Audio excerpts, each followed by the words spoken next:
Former Health and Human Services Secretary Kathleen Sebelius called her successor Tom Price's repeated use of chartered aircraft stunning and said the only time she ever flew a private jet while in office was to visit a trio of remote Alaskan villages.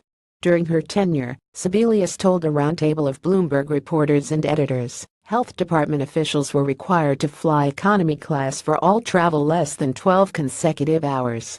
Her lone charter flight, she said, was in a propeller plane her staff hired to visit 3 villages inaccessible by road or commercial aircraft. I have no idea who came up with this notion and where it came from, and the notion you could spend $400,000 in what, 5 months, is stunning, Sebelius said of Price's travel practices.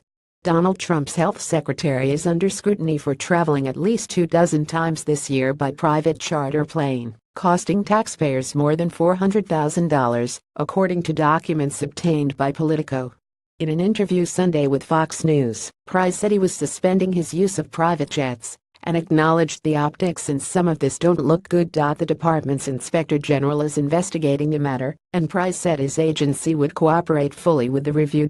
We want to make certain that we have the full confidence of not just this administration, but the American people, he said. White House Press Secretary Sarah Sanders said Monday the travel wasn't approved by the White House, but that there were likely certain instances when private charter travel would be appropriate. Sebelius said that during the Obama administration, she was subject to strict rules on booking travel.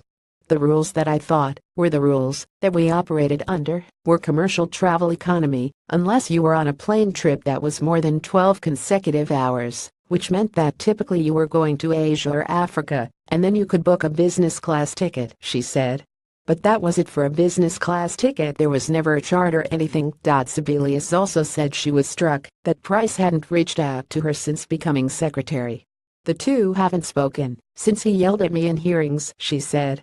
Sebelius said she invited each of her predecessors, including from Republican administrations, to visit HHS headquarters as she was beginning her job as secretary. I have not had a conversation with him, and I just find that remarkable, she said.